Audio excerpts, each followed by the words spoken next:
Келесі буын бізде тілерсек табан буындары, артикуляция, тарса, метатарсия.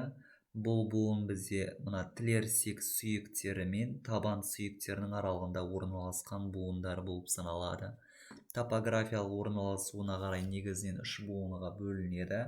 Медиальды сына тәрізді сүйек пен бірінші табан сүйектерінің аралығындағы буын. Бұл бізде бірінші буын болып саналады.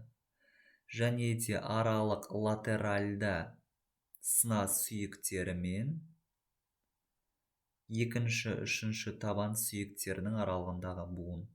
Бұл бізде екінші буын болып саналады. Және де текше сүйек пен төртінші, бесінші табан сүйектерінің аралығындағы буын. Бұл бізде үшінші буын болып саналады. Медиальды сына және де бірінші табан сүйектерінің аралығындағы буын беттері бізде гиалинді шеміршекпен көмкерілген болып саналады. Буын қапшықтары қысқалау және буын беттерінің жиектеріне өзара тартылып орналасқан болып саналады.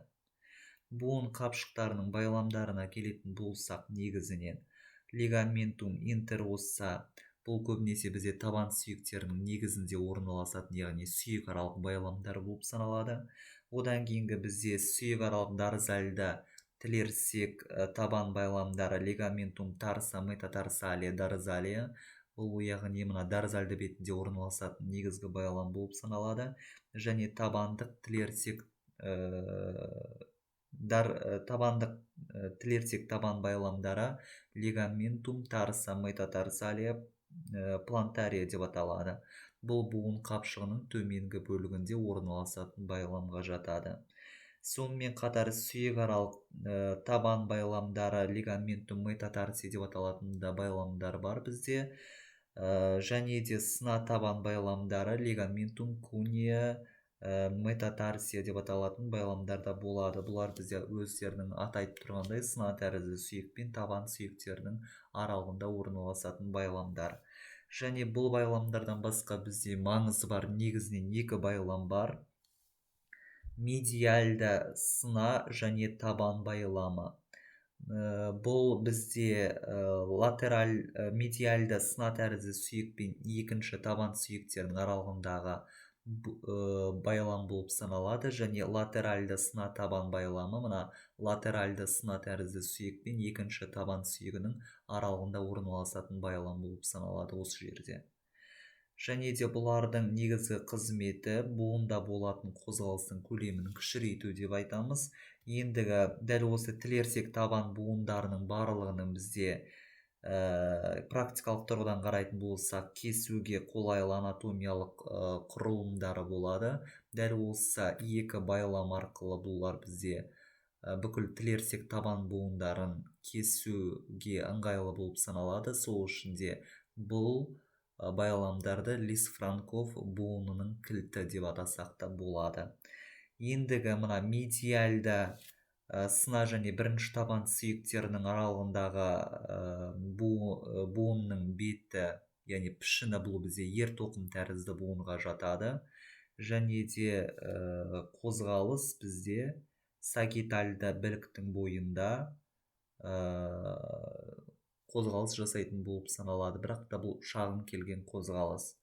Одан кейінгі бізде табан сүйектерінің аралық буындарына тоқтала кетсек, артикуляция, интерметатарсия.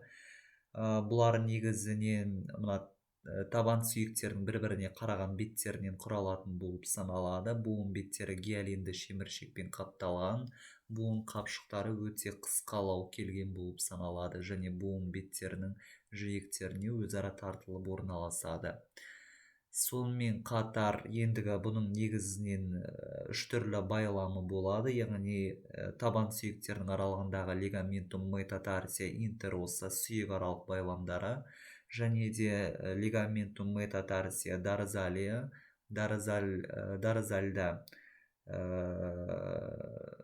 табан сүйектерінің байламдарына, және де табан сүйектерінің табандық байламдарына лигаментум метатарсия, плантария деп аталатын үш байламы болады. Негізінен бұл буынның сыртқы пішіні жазық келген, яғни бұл жерде қозғалыстар өте аз немесе болмайды деп қарастырамыз. Келесі табан бақайшық буындары артикуляция метатарса фаланга деп айтамыз. Бұл бізде табан сүйектердің басы мен бақайлардың проксимальды бақайшықтарының негізінің беттесуінің нәтижесінде құралған буын болып саналады. Буын беттері бізде гиалинді шеміршектен құралатын болып саналады, және буын қапшықтары бос жұқалау болып келеді. Буын қапшықтары негізінен лигаментум метатарсиум профундум деп аталатын байлам арқылы негізінен мықталатын болып саналады. Және де буын пішініне келетін болсақ, негізінен шар тәрізді болып келеді. Және де бұл бізде фронтальды және сагитальды біліктің бойында қозғалысқа келетін буындарға жатады. Келесі бақайдың бақайшығаралық буындары артикуляция интерфаланга деп айтсақ фаланга буыны болып ажыратылады. Бұл буын беттерінің сыртқы пішінімен атқаратын қызметі негізінен қол буындарына ұқсас болып келеді. Және де бұл буын негізінен лигаментум коллатерали деп аталатын коллатеральды байламдар арқылы және табан бетінде орналасқанда лигаментум плантария табандық байламдар арқылы мықталған болып саналады. Және де буынның пішіні негізінен цилиндр тәрізді буынға жатады, және де қызметі тек фронтальды біліктің бойында бүгіледі және жазылады.